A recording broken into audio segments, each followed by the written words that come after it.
Assalamu alaikum dear students. Welcome to the 30th lecture. We have covered lots of course during this process, and now it's almost the end of the course.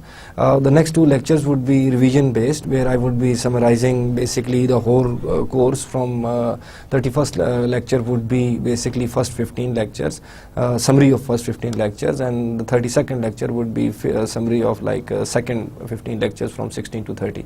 So we have covered a great deal up till now, and the last topic that we were discussing was debts and deficits. Now government debts and deficits had a greater impact, and which we discussed that basically IMF and World Bank, specifically after 1988 when they started the structural adjustment programs, came with the mandate to reduce the size of fiscal deficits and debts, because they had an idea.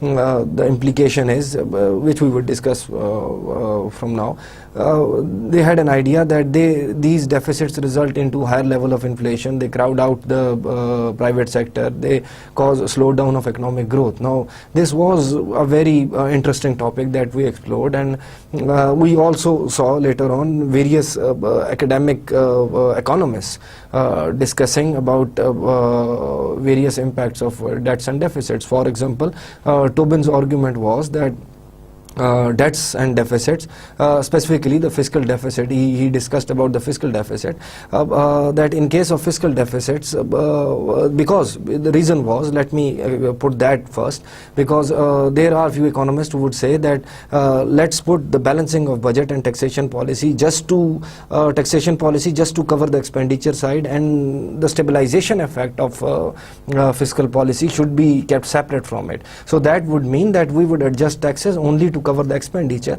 because fiscal policy also has an effect of stabilization. For example, tax cuts might result into taking an economy out of recessions, because that would result into increased consumption, that would result into increased investments, and government borrowing then, for example, from the private sector at the time of recessions would be useful, because private sector won't be paying the higher interest rates to, for example, to take up certain projects which government would be willing to do. There would be creation of jobs, and so that can be a view of certain economists, and Tobin argued against that, because if that would take place, then the economy would be in a greater catastrophe rather than it is right now. Because if we consider, if we leave out the recessions, if we leave out this the stabilization process of the economy, then we would be only focusing on, for example, expenditure and revenue balance, that's all. So that would be more dangerous for the economy. And based on that, he also argued that it is more important to see the public policy behind those deficits rather than the deficit itself, because as I also mentioned over here many times, that it is like what that deficit is has been faced because of, what are the reasons of those deficits. Like if these are like constructive projects which would give returns in the future, then in that case that deficit would be justified, at least specifically in my view and in views of most of the economists. Then there was also Modigliani's argument, which was that when there are government debts, and in that case there would be excessive government borrowing from the private sector, and excessive and continuous borrowing from the private sector would result into crowding out of the private sector investment, and only government investments would crowd out the private investment, and they won't have any incentives for investments, and because the interest rates would be higher. That was against actually Ricardian equivalence theorem, because that might not always hold. And then there is also the effect of intergenerational transfer, which was expressed by Lahori, that in case of, for example, government going into deficit, they would borrow, and that deficit would be financed by future taxation, would be financed by future higher interest rates for future borrowing, and that would mean, or maybe current borrowing, but when the debts would be serviced, the interest payments and higher taxation would be borne by the future generation. So there is a transfer, intergenerational transfer. And he argued in that sense that if a project is such that benefits would accrue in the future as well, so future generation would be benefiting from them, then they should also share the burden of taxation in terms of because they are getting benefits from the project. And further, as we said, that if you correlate that to Tobin's argument, that would be in a sense that if a project is about education or health or electricity or dams and bridges, and then future generation would also be getting benefits out of that project, and that deficit would not be detrimental to the society and detrimental to the economy, because there would be returns in the future. Then taking this further, we also discussed now taking it back to the context of Pakistan, which we were discussing out of a very good book which I mentioned time and again, that Issues in Pakistan's Economy by S. Akbar Zaidi.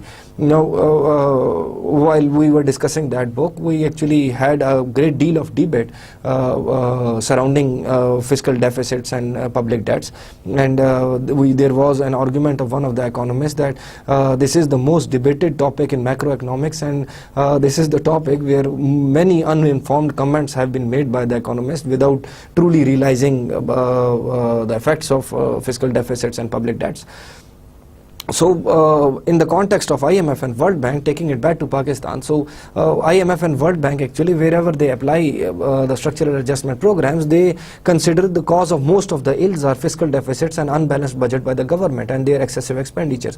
In my view, that would be fine if that excessive expenditure is not towards development side, for example, or not towards projects that would give future returns, but like for example, if those expenditures are foreign tours and escorts and for example excessive hoteling and stale and expenditure on the stale government organizations, which we also discussed that that the current government has also reformed certain bleeding government public sector enterprises. So those would be the expenditures which would be detrimental to the society rather than the expenditures of future value. So IMF and World Bank actually take up the mandate to take in this side, but then we discussed the statistics of Pakistan, and we saw that actually huge public debts and deficits have not stopped economic growth. It has been significant and constant, and it has not caused much inflation, because most of the borrowing was from through cheaper, below marginal cost of borrowing. So there was no higher inflation. And third one was that there was no crowding out of the private sector, because in my view again, that if the government investments is on the infrastructure projects, then those infrastructure projects are to be utilized by the private sector, and the private sector would be taking those projects and foundations and then moving on from that and taking more investment in, like bringing in more investment for Pakistan. So now let us continue the same debate from the aspect of current situation in Pakistan, because then we turn to the side of, for example, Economic Survey of Pakistan 2013 and 14, the latest ones, because that book contains statistics up to max up to 2002 or 2003. Actually, mostly we discuss the statistics up to 2002, the financial year 2001 and 2. So it would be useful if we continue this discussion in terms of Economic Survey of Pakistan. So we would see what is the current scenario in Pakistan, and we would continue by concluding the whole course.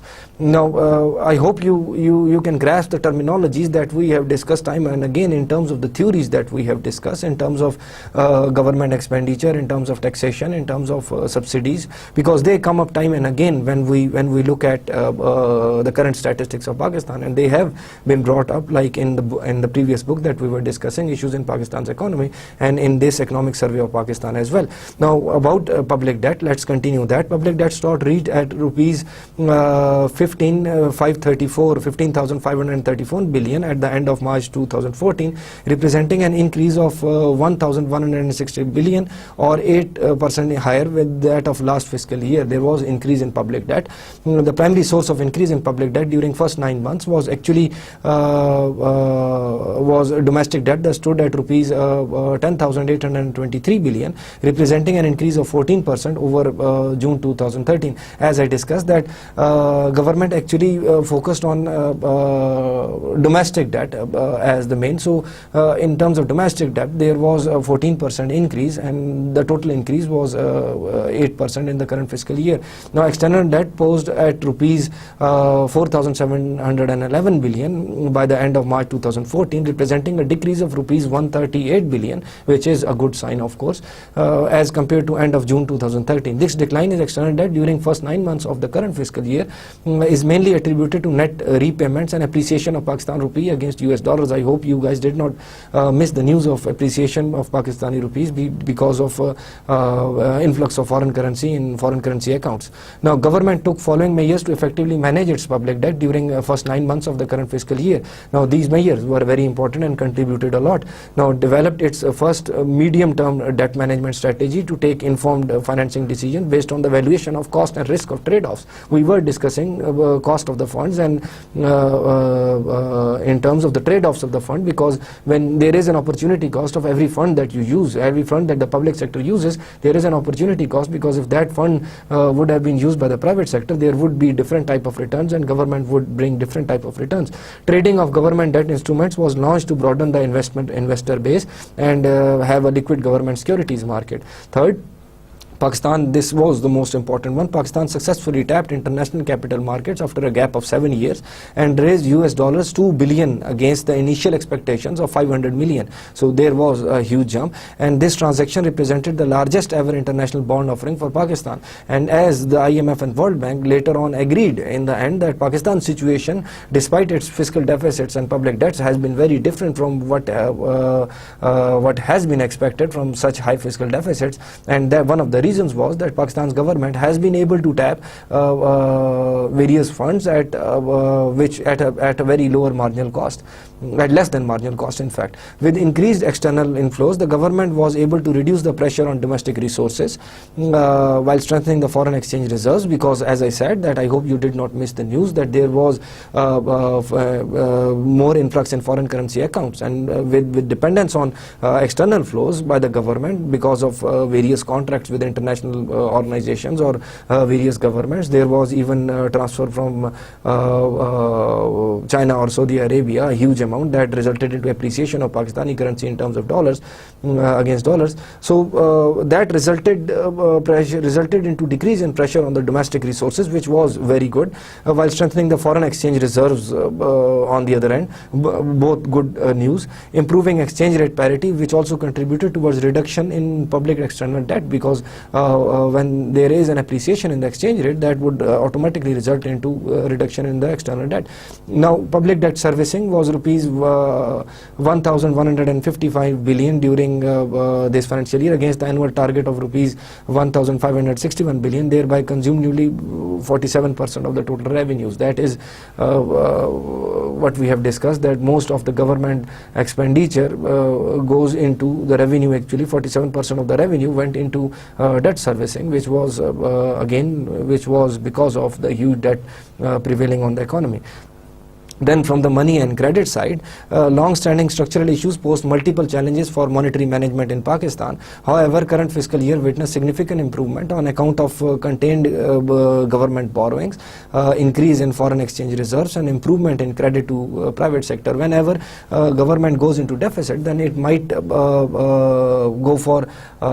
it need to borrow money, then it goes to first for State Bank for borrowing. If that credit line is blocked, then in last fiscal year or maybe before that, there was a problem that the government went to the private sector for borrowing, and that actually might have resulted into the crowding out effect in those time periods. So in this case, in the current fiscal year, witnessed significant improvement on account of contained government borrowing, because as we said that in the very start, the government cut 30% budget for various ministries and divisions, and there were measures by the government to control the expenditure of all those ministries and divisions, and basically of the government as a whole, of the government machinery, because that expenditure would be a recurring expenditure, and for that the government made certain moves, and actually so that results significant improvement on account of contained government borrowing because of the restrictions made by the current government, increase in foreign exchange reserves, of course, which we discussed, and improvement in credit to the private sector. Moreover, entering into 3-year agreement under the extended fund facility with IMF, successful launch of Pakistan sovereign bonds worth $2 billion, and auction of 3G and 4G license during 2013 and 14 are major developments which will further support the financial and external sector, because of that agreement, license agreement, there was a huge influx towards the government because the license was sold to the private sector, and that of course had some source of revenue for the government. During the first half of current fiscal year, State Bank of Pakistan reserved its policy stance from accommodative to tight monetary policy in order to control inflation, in fact bring it to the single digit, as the rate was increased by cumulative 100 basis points and staggered in 2 stages of 50 basis points each. So the main aim was from monetary side, there was a change of stance in terms of the State Bank of Pakistan for applying a tight monetary policy to harness the increasing inflation, to increasing prices basically.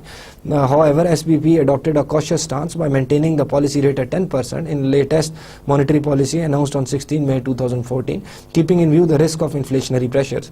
Broad money witnessed an expansion of 7.3% against the growth of 10.3% in comparable period last year, because as M2 is the broad money, basically the most liquid form of currency that includes cash and coins in terms of banknotes and coins, and also demand deposits and certain very liquid assets. So that would mean that a 10.3% increase in the last financial year would of course mean higher rate of inflation, and in this time there was expansion only by 7.3%. Net foreign assets improved and reached to 236.9 billion during July 9th, 2013 and 14, as compared to a net contraction of 181.4 billion last year. So that also represents another initiative by the government, because it is the foreign policy also that affects inflow of funds, of course, from maybe in terms of remittance, or in terms of you can say relationship with other countries, and in terms of various projects or investments. So there was an improvement of 236 billion as against a contraction of 181 billion last year. Within the banking system, government retired rupees 10.5 billion to State Bank of Pakistan against a borrowing of 416 billion in the same period last year. The government borrowing from banking system for budgetary support and commodity operation reduced to 199, which we discussed that these were the austerity measures by the government to reduce the government expenditure. So the borrowings also reduced, and against rupees 992 billion in the comparable period last year, which is a huge amount, of course. Rupees 199 billion as against 992 billion. Significant decline in government borrowing from the banking system due to contained borrowing for budgetary support is largely a reflection of improved fiscal accounts, of course. That is the reflection of that, and then there is more credit available for the private sector for borrowing and more investments in the economy, and that is a cycle that has actually started. On the other hand, government has borrowed only rupees 275 billion from scheduled banks during July to 9 May 2013 and 14 against the borrowing of 659 billion last year, because of the contextual policy of the government. Now, in terms of capital markets, Pakistan's equity market, the KSE 100 index, KSE Karachi Stock Exchange, was one of the best performing stock markets in 2013. During the period, the KSE 100 index gained 49% and closed at 25260 levels by end of December 2013 and 14. The KSE 100 index improved by 45.2%. A gain of 898 points since 11 May 2013. However, since 1st July 2013, the KSE 100 index improved by basically it had a 37.6% gain.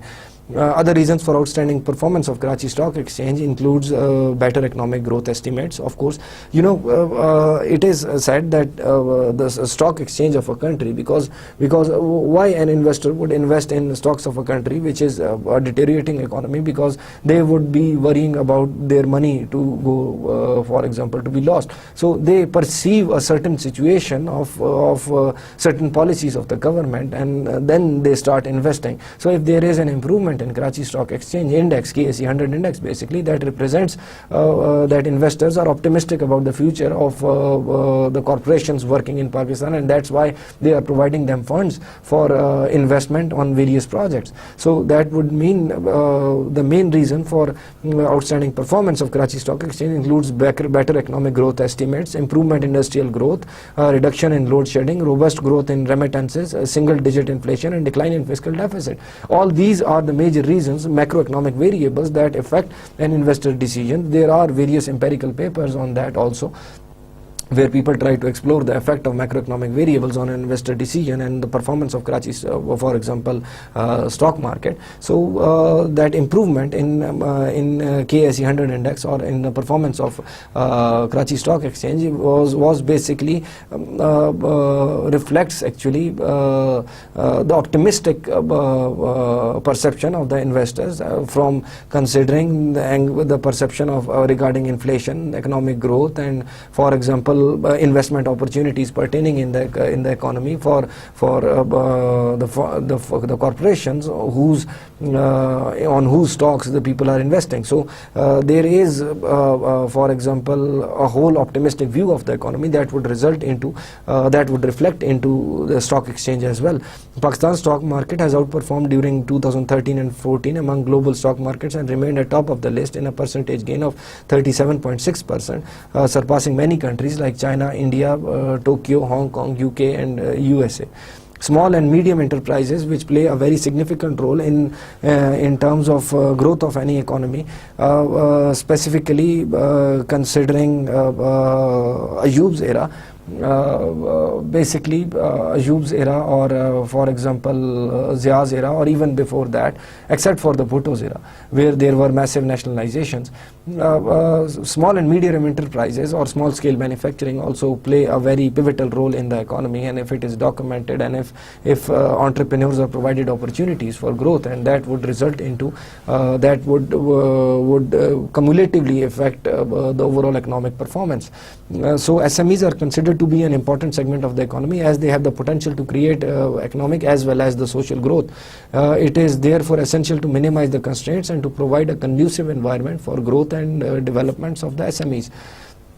Now, since basically SMEs are very important in that sense, so it is very important to, for example, provide credit to easy access to credit facilities to entrepreneurs, so they can invest and they can produce, and it is very important to provide a conducive environment so that their business ventures are profitable. And if that is so, because they create job opportunities, they create opportunities for growth, they actually export products, they might import products, and they play a very significant role in the overall economic growth process. So it is very essential for Pakistan also to facilitate actually the opportunities for small and medium enterprises to grow and to flourish. Now, moving on, we would be discussing the topics of tax reforms. Now, up till now, we have discussed various, from theoretical perspective, we have discussed taxes, we have discussed subsidies, we have discussed government expenditure, we have discussed government finance, we have basically discussed the whole role of the government. Then in context of Pakistan, we have discussed like the three tiers of the government, the problems of taxation.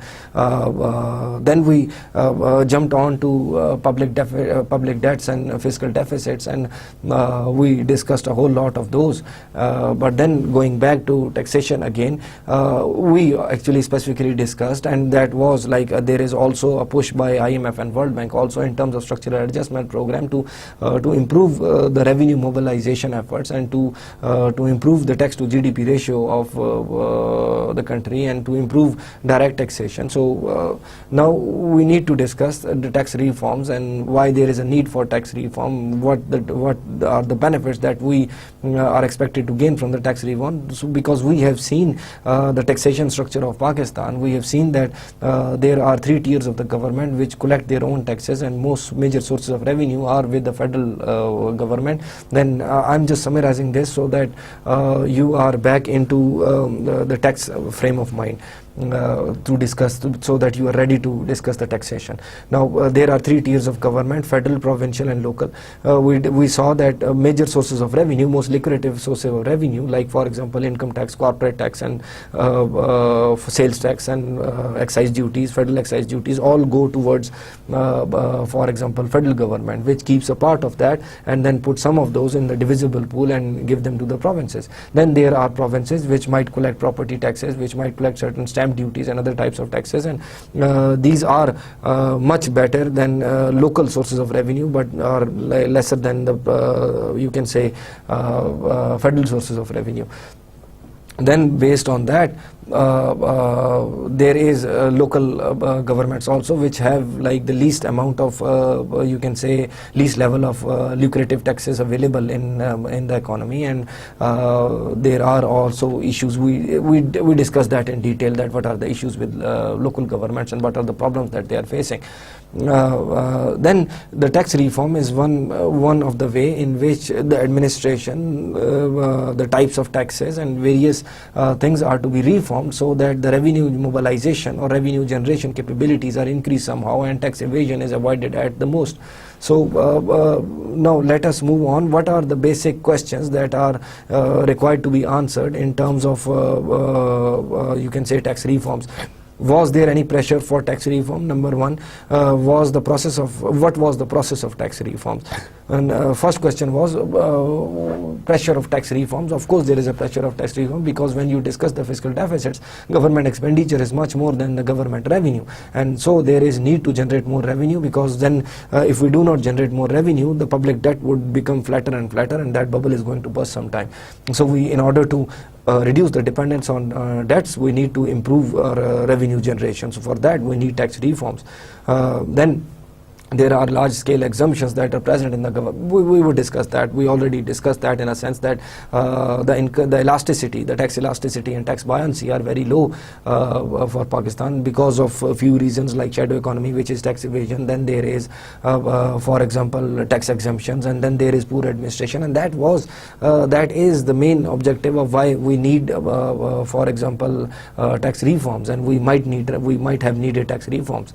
Now, what was the process of tax reform, that how tax reforms were conducted, what happened and how was the structure of tax system changed, what the change was actually after and before and after, what impact did the reform have on the goals of revenue adequacy, economic efficiency, equity and capacity to effectively administration the new tax laws. The main question that we have discussed in the theory also, that there is equity versus efficiency trade-off. Number one, there is fairness by the administration, of course, because for example more taxation would result into might result into deterioration of for example economic performance, might result into you can say excess burdens. So we need to evaluate that also. What general lessons can be distilled from countries' tax reform experience? So these are basically tax reforms in developing countries by Professor Wayne Thrisk from 1997 article. Now, what were the intellectual foundations, what were the reasons of tax reforms that have taken place in Pakistan across its history of almost you can say 65 to 70 years. Now let us consider this in the perspective of Newbery and Stern 1987. Tax reform process needs to be analyzed on within the normative framework of optimal theory of taxation. We discussed that because there are normative implications of taxes also. For any revenue objective, the optimal tax reform strives to balance vertical equity gains against tax-induced losses in the efficiency of resource allocation. Now, I hope you remember that how we discussed that whenever there is a tax and how it might affect resource allocation also. We also discussed that how there are equity effects also. What is, I hope you remember what is vertical equity. There were two concepts that we discussed. There is horizontal equity and there is vertical equity. Horizontal equity would be that each individual with same level of income should be taxed at the same level, and vertical equity would be individual with a higher economic ability should pay more tax. So the optimal tax reform strives to balance the vertical equity, because there is gains from the vertical equity, and then there are tax-induced losses in terms of deadweight loss and in terms of excess burden. So any revenue objective by the government needs to balance between equity that they want, and then they need to balance with it with the excess burden or inefficiency that has been created because of the taxation. In other words, a pattern of tax rates on different tax bases that minimize the efficiency and cost of taxation. That is the most prime objective of any reform. Now, non-uniform taxation to ensure equity and efficiency objectives, for example, higher tax rates on commodities and resources that have inelastic supply or demand, and vice versa. Now, you see, this is like the theory, application of the theory to practical right now. We have discussed taxation in greater detail. We have discussed the impacts of various types of taxes. We discussed lump sum tax, unit tax, ad valorem tax, and we discussed how they might create inefficiency. And then we also discussed the concept of the incidence of tax, legal incidents and the economic incidents. We also discussed that in terms of more inelastic good, there is, for example, if the demand is more inelastic, then the burden of tax is going to be transferred to, for example, on the goods which are on the consumers. And then we also discussed that if the demand is inelastic, then there is less amount of excess burden, and if the demand is elastic, there is higher excess burden. So automatically, logical efficiency, in terms of efficiency, it would be more useful for the government to tax the commodities which have inelastic demand. But then on the other hand, products like, for example, flour or bread, or for example basic lentils or other basic necessities have inelastic demand, and if you increase taxation on that, then that would be questionable on the grounds of equity. So higher tax rates on non-uniform taxation to ensure equity and efficiency objective. There is a trade-off between equity and efficiency, which we have discussed in terms of subsidies, in terms of taxation also. So that debate is, these are basically the intellectual foundations of a tax reform that we need to consider it on normative perspective also, and we need to balance the gain from that taxation against the losses or deadweight loss that is created, or excess burden that is created due to, which is the efficiency loss that is created due to that taxation. And we also discussed there was a measure that we can use, that the tax revenue considering as a ratio for considering the revenue and the loss that it has created in the economy. Then in terms of the pressure of tax reform, the resource generated through tax and non-tax sources are insufficient to meet growing expenditure needs. We can see that, we can see in terms of the fiscal deficits that for example, currently the tax revenue and the non-tax revenue are not sufficient to meet the expenditure needs of the government. The performance of international trade sector to provide support for fiscal imbalances is generally weak, because we have not been successfully converted into an export-led growth policy or export-oriented economy. Our imports are much larger than our exports, and that has resulted in past historically to for example trade deficits, and those because of those trade deficits we cannot depend on that source of revenue, because we are in deficit over there already, and actually we need to fund that excessive consumption by our economic agents. So continuous trade trade and current account deficits would result us to be not be dependent upon the international trade sector and the returns from trade or exports and imports. So that would automatically mean that we need to improve our taxation. Reliance on external sources of finance, either bilateral or multilateral, exposes the economy to additional risk, of course, and increases its vulnerability, of course. And as we discussed, that there are further debates about public debts and specifically fiscal deficits, and that debate we discussed even in the current lecture. I summarized those in terms of slowdown of economic growth, in terms of higher inflation, in terms of, or specifically which IMF argued that there would be hyperinflation. They could not see that in Pakistan, but we don't know about the future, so we need to be careful. So in that sense, there is a risk of crowding out of the private sector, which would further again hinder the economic growth. So reliance on external sources of finance exposes the economy to additional risk and increases its vulnerability. So it would be, that is basically the main pressure of the tax reform, why we need to have the tax reforms. Then here are some of the reasons. There is modest tax effort and stagnant and very low tax to GDP ratio. We discussed that. It has been around 10 to, for example, 12 to 15% of the GDP. Developed economies have tax GDP ratio in the range of 30 to 40%. Developing economies in the range of 15 to 25%. We should have within that, and less developed economies below 15%. I guess we would be somewhere around that.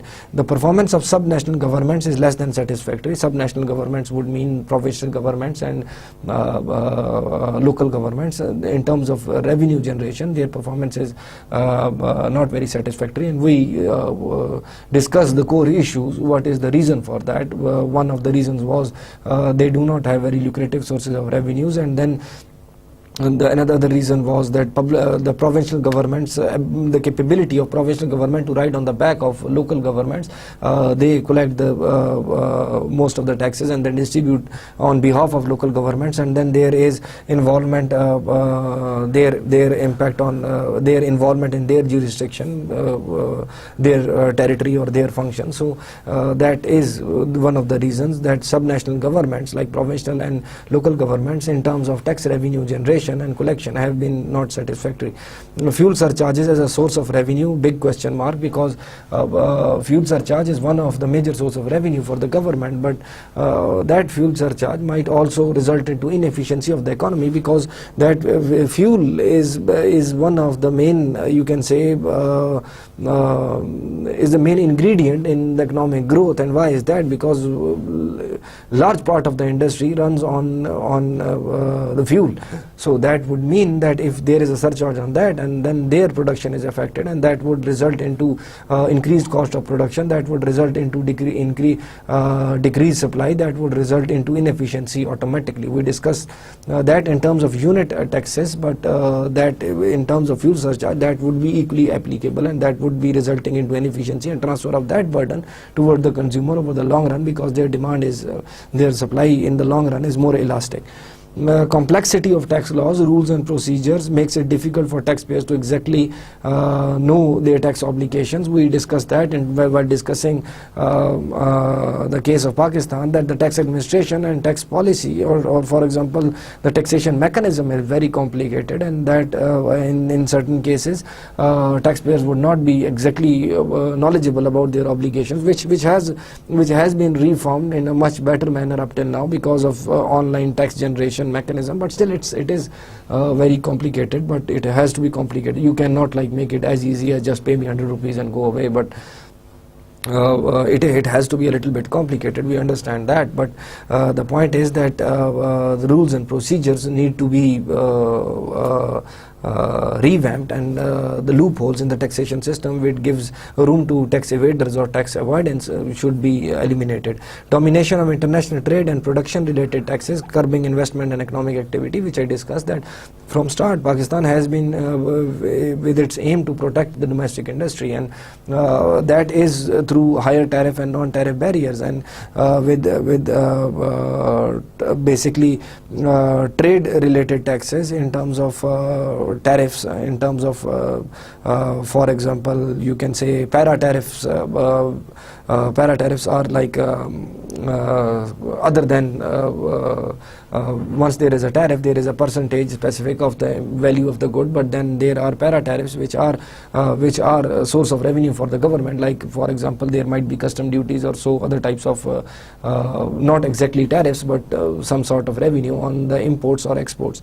So that domination actually reduces the investment and economic activity in the country, because that is actually one of the main aims of you can say the IMF and World Bank, to open up Pakistan's economy and convert into a more open economy where imports are not taxed at that higher level for the sake of government revenues and for the protection of domestic industry, and then the domestic industry would get competition, and that would result into their improved economic efficiency. Then there are reliance on indirect taxes, leading to regressive tax system and excess burden on final consumers. We discussed that, because indirect taxes are mostly taxes on consumption, and that results into excess burden on mostly on the consumers, because for the suppliers the demand is more or less, the supply is elastic in the long run. Then narrow tax base due to exemptions and concessions. We discussed that. High tax rates and other distortions enacting tax evasion and tax avoidance. Primitive, and there is one whole school of thought in terms of tax evasion, because they say, certain economists would argue that more rigid taxation mechanism, more control by the government in the economy, and higher levels of taxes results into more tax evasion. So reduced tax rates and more relaxed environment created by the government results into lesser level of tax evasion, and greater taxation revenue. That is a whole school of thought.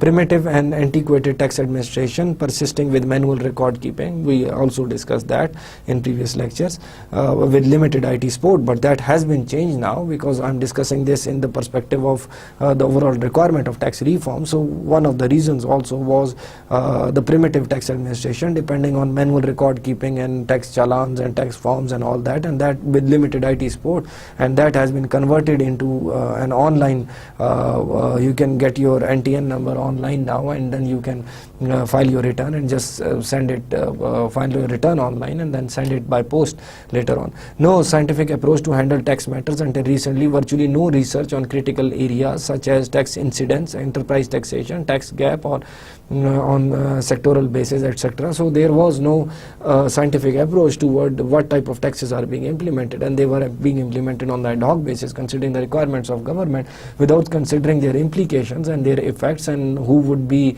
bearing the economic incidence. And there is a requirement of research and by academia also, and the need for the government to listen to the academia in that sense also. No respect for the taxpayers, and that is considering the corrupt administration perspective also might be. So now, prior to reforms, tax policy, this is an overview of the tax policy and administration prior to the tax reforms. Major emphasis of tax policy during 90s and most of the 80s was on increasing tax rates, because whenever the government would go into deficit, they would consider that let us increase the tax rates, but without considering that increasing the tax rates would result into more economic inefficiency, or would result into more you can say excess burden. And so major emphasis was just to increase the tax rates so that they would get more revenue, and that actually induces a part of the shadow economy also, because tax evasion also results from increased tax rates. That is another perception that I just mentioned in my last slide, and that is also very important. Now tax was levied on easy to tax areas, for example a production stage excise and at import stage customs.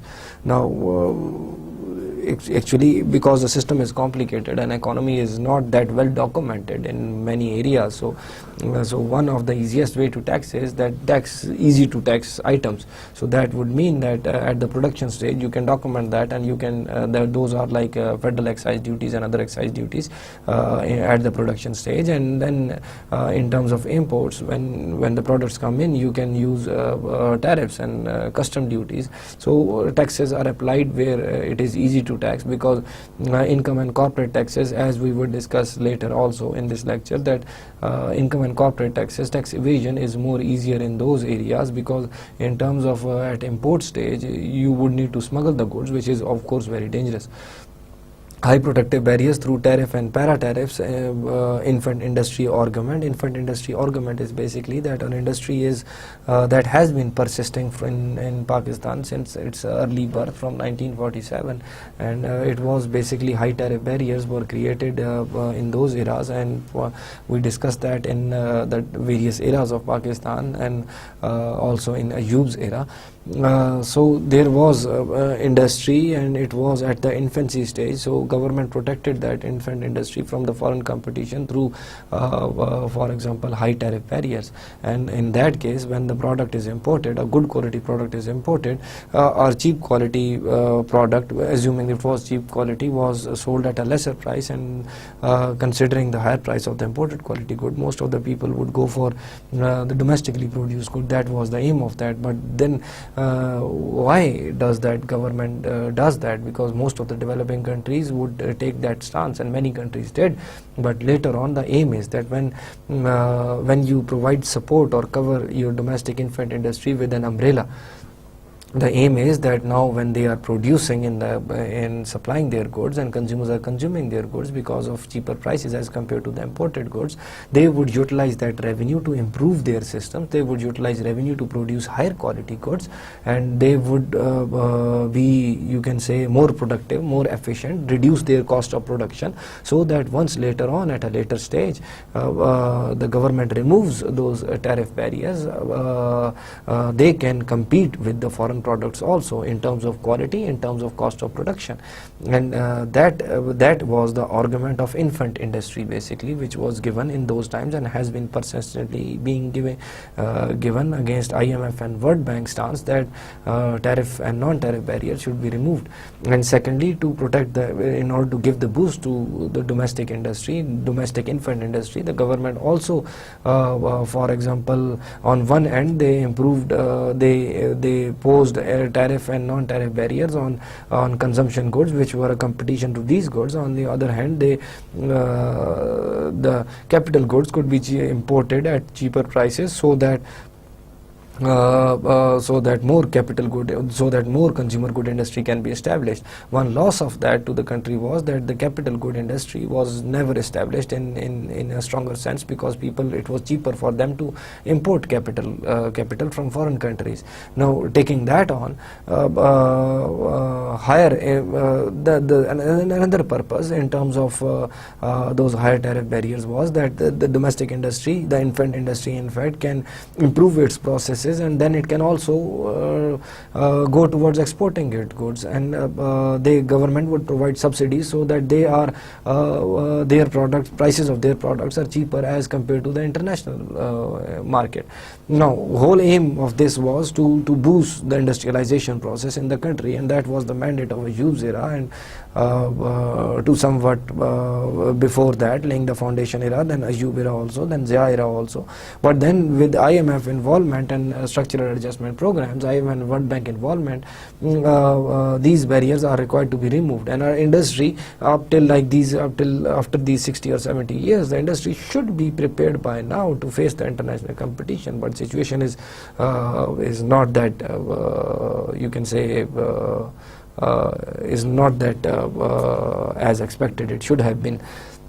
Extremely high corporate rates, discrimination between different types of corporations, that is one of the prior to reforms, complexity of laws and procedures and arbitrariness in their application, manual record keeping, complete assessment and examination, cylindrical tax administration setup. So all these would result into this was the situation prior to the reforms.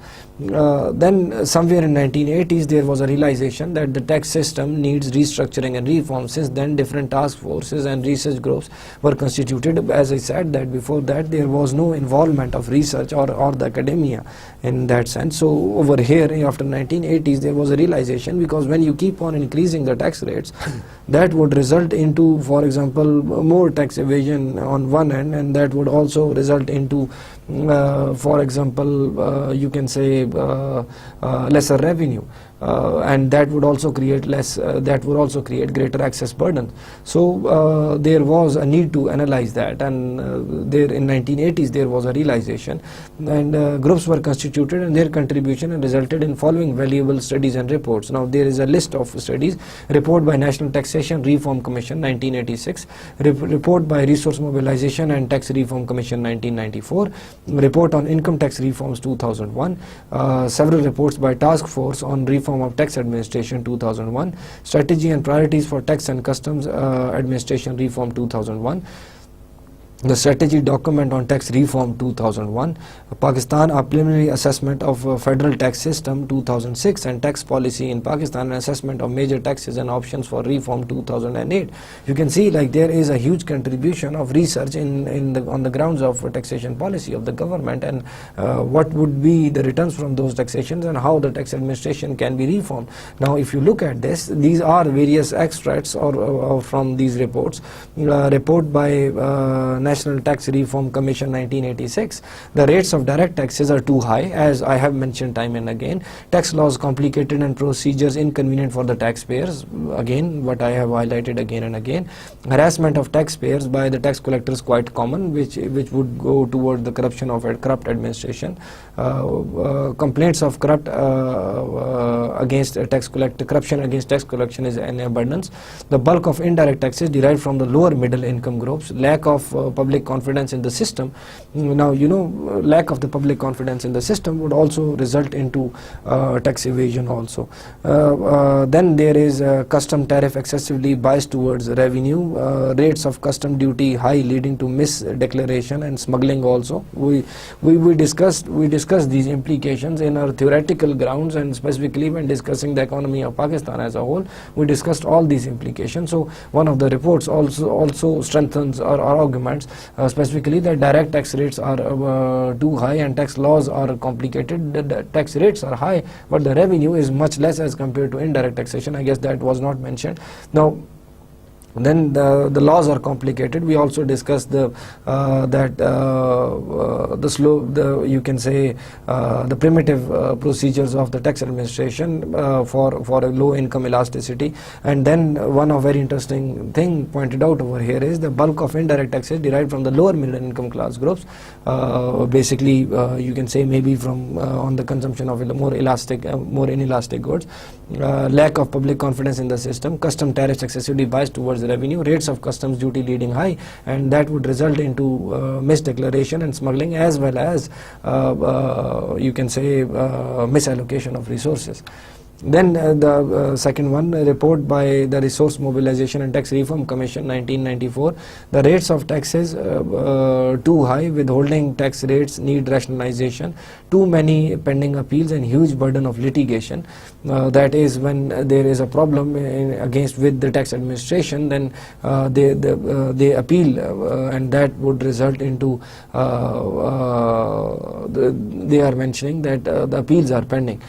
So orders are harsh and arbitrary, lack of transparency, no incentive for record keeping, tax education program not working, no research and policy planning, too many exemptions and narrow sales tax. Too many exemptions again would result into lower income elasticity of taxes.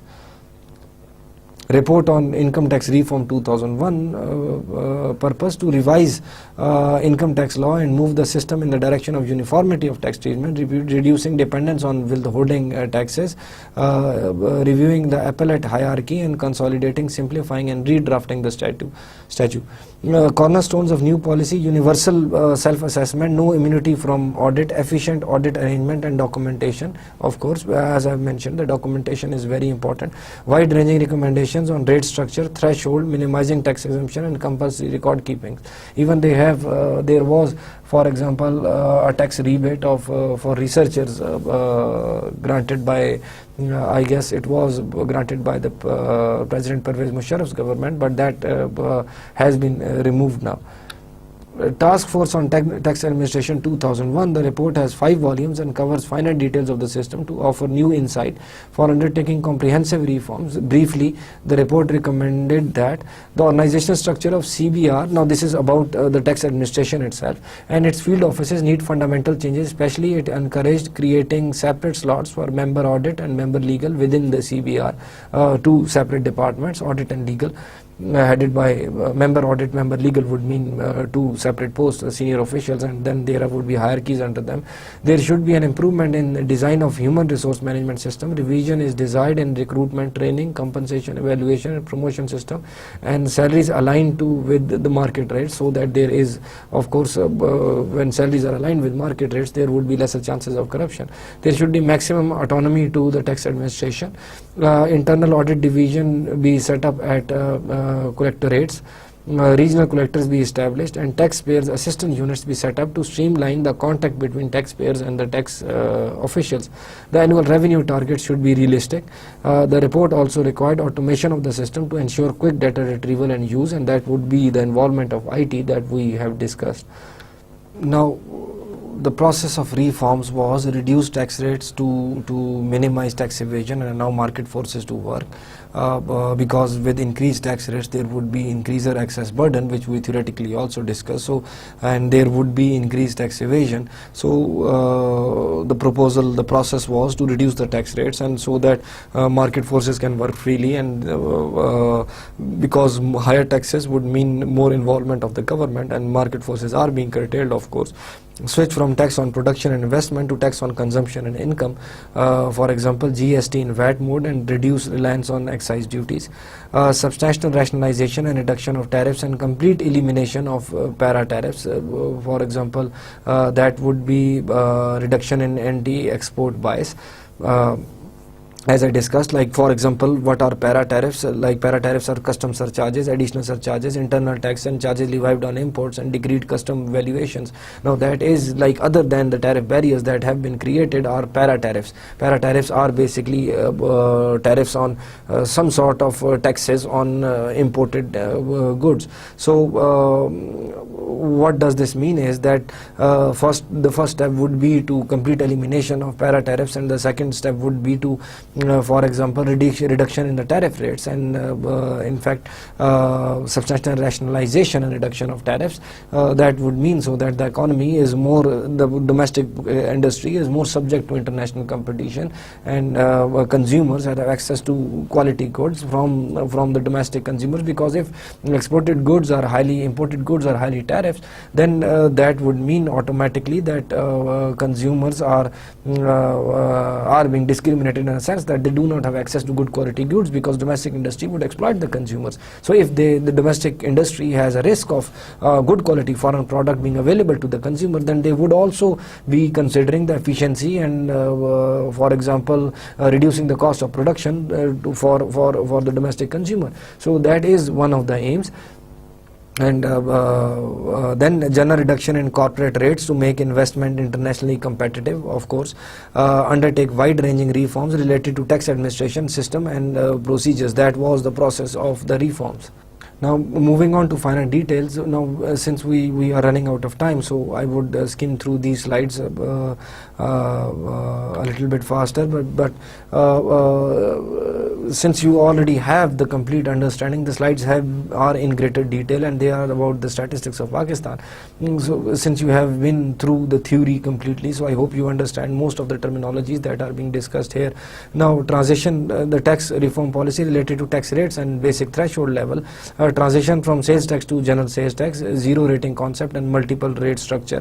Then decision to rationalize and reduce tariff, resolving issue of tariff peak peaks and escalation, because that would mean that tariffs, in fact, the tariffs are to be reduced.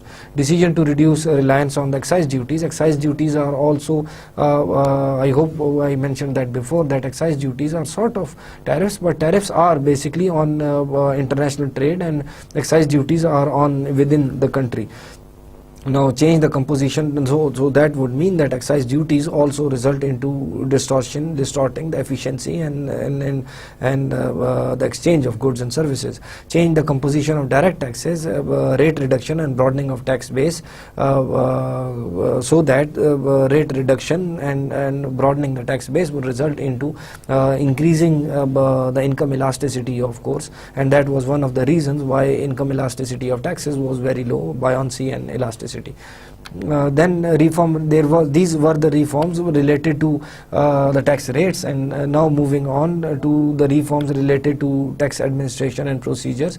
In an effort to improve efficiency of workforce, the reforms in the area of tax administration took the following shape: tax transformation of FBR and field offices on functional lines, and reorganization of field offices into two streams dealing with internal and international trade taxes, so that the jobs are specified. That is more of an HR thing than, but that would improve efficiency, of course.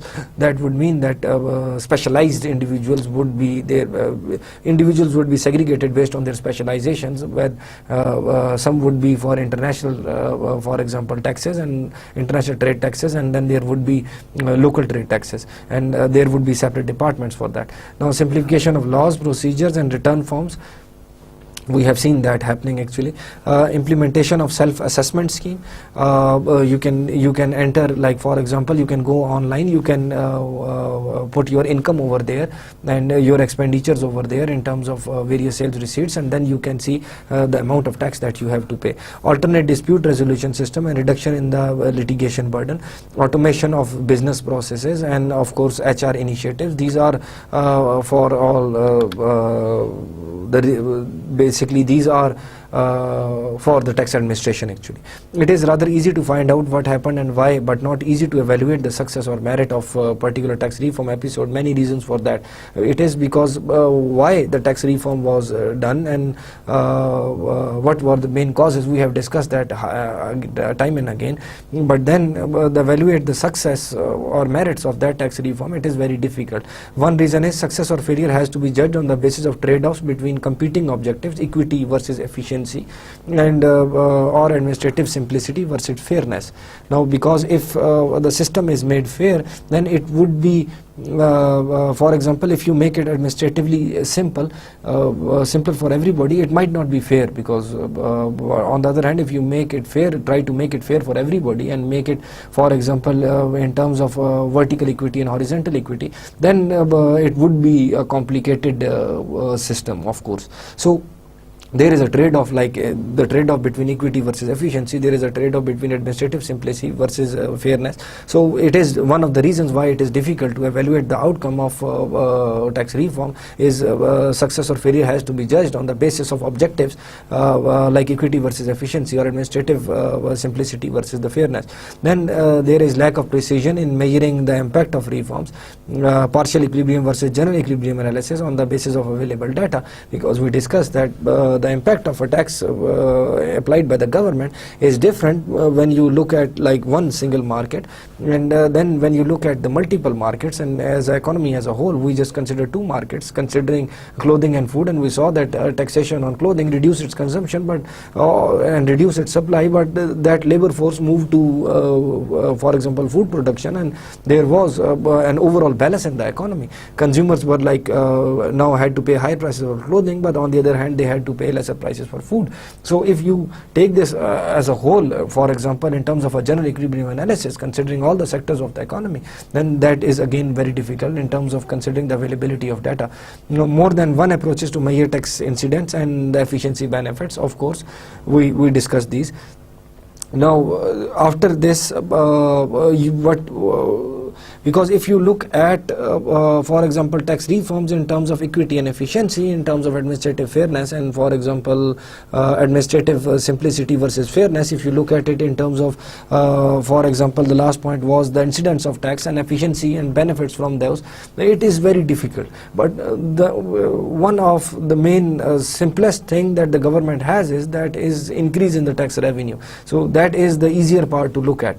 So in the legacy system, it took CBR 42 years to collect the first 100 billion from 1947 to 48 to 1989 to 90. Then they reached the target of 100 billion. Within next 5 years, this amount was doubled to 200 billion, which is 94 to 95. Another 7 years, the collection crossed 400 billion, 2001 and 2. Further 5 years, and the collection crossed rupees 800 billion mark in 2006 and 7. FBR crossed the historic 1 trillion rupee mark in 2007 and 8. These discussion is up to 2008, of course. Now, concern about absolute versus relative increase, like if you look at these terms in their own brackets in terms of absolute values, but there is a relative increase considering the past values, then these are huge. For example, absolute would be in a sense that what is the requirement right now and how much revenue do we have, but relative would be considering the past revenue generation, what is current revenue generation. Then if you see it in relative terms, it is a huge jump, and it seems like that those tax reforms have been beneficial. There is a significant change in tax mix also during 19. There is on the left hand side there is a pie chart representing 1990 to 91 statistics, and on the right side you can see the 2006 and 7 statistics. There is not only change between direct and indirect taxes, but also within the indirect taxes. If you see that direct taxes have increased a lot. Previously they were like for example 18% of the total revenue generation, while they over here in 2006 and 7 there are 39.3% of the total revenue generation. Then if you see that within the indirect tax, the rest of it is indirect tax, there is a huge change again. General sales tax has improved from 15% to almost 15% to almost 36%.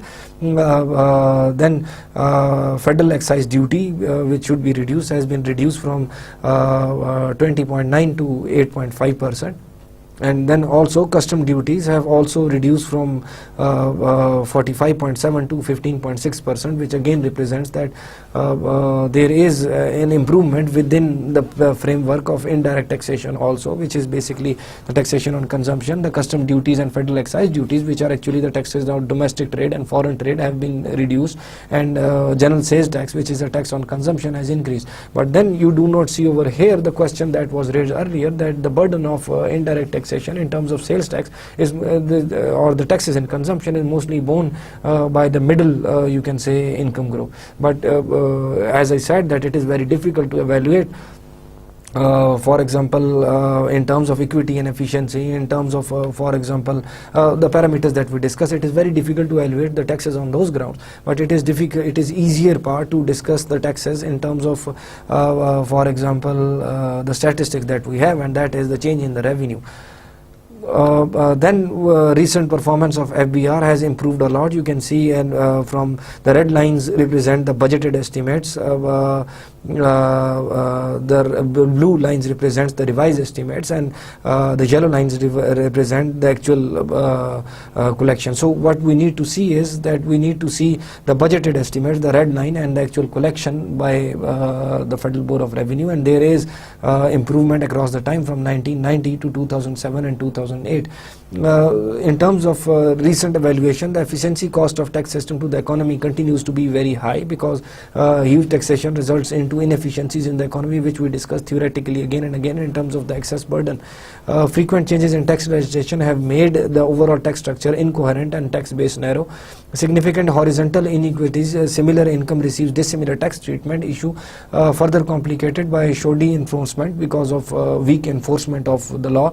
Compliant taxpayers bear the maximum burden, as I said earlier, because in case of tax evasion, the compliant, the people who are paying the tax are actually bearing whole of the burden or most of the burden, and non-compliant taxpayers or the free riders actually go free, because whenever the government increases taxes, for example, if the government increases the income taxes, the salaried class individuals would be the first one to bear the burden, because they are the compliant individuals, because the tax is deducted from their salaries. While on the other hand, there would be other, for example, self-employed individuals who can, for example, hide their taxable income. So tax evasion actually in the presence of, for example, a weaker system, that would result into horizontal inequities, because if I'm earning the same amount and someone else is earning the same amount, when I'm paying a higher tax and that is deducted from my salary, while the next individual has his own business, for example, and he hides that income, so he has in the end more cash in hand, and still the next time there would be an increase in, because of the government deficit, there would be increase in tax rates, and that would result into more tax burden on me than him. So tax system remains overly complex due to preferential treatment, exemptions and ad hoc changes in the tax structure. We have discussed this again and again. Tax administration remains weak. Tax reliance on easy to tax handles rather than innovative thinking and application. We discussed that also, that the main focus of the tax administration is easy to tax, because just increase the tax rates on, for example, salaried class individuals, or tax at imports, and for example tax at sales in terms of production. So these are easy to tax because these are in front of you, so their focus is on that. What are the challenges and constraints? The major challenges are ownership or lack of reform. That who is ownership of the tax reform, basically. Then policy reversal, consistency of policies. We have seen that across historically in Pakistan, that there is inconsistency in policies across different governments, and that actually results into inefficiencies, and lack of political will to address the issue of low tax GDP ratio in relation to comparable economies. And why is that? Because of two reasons. We discussed that under the vested interest. One of the reasons was because the population would be burdened with, for example, basic consumption goods if that is done by the government. And second, which was not highlighted earlier, was the interest of that government to come in the power again. If they take up higher taxation, that would result into them being not elected the next time. But 5-year tenure actually does not, because the returns from policies of one government would be, for example, showing up in the next government's regime. So that would result into, for example, lack of political will.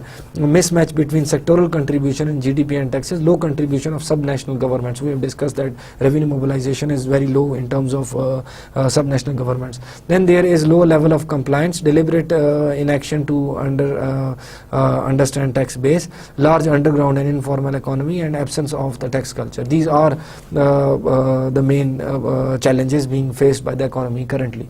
We are almost out of time, so we have discussed a great deal, and basically we have covered, we revised the topic and discussed the topic of Pakistan's economy.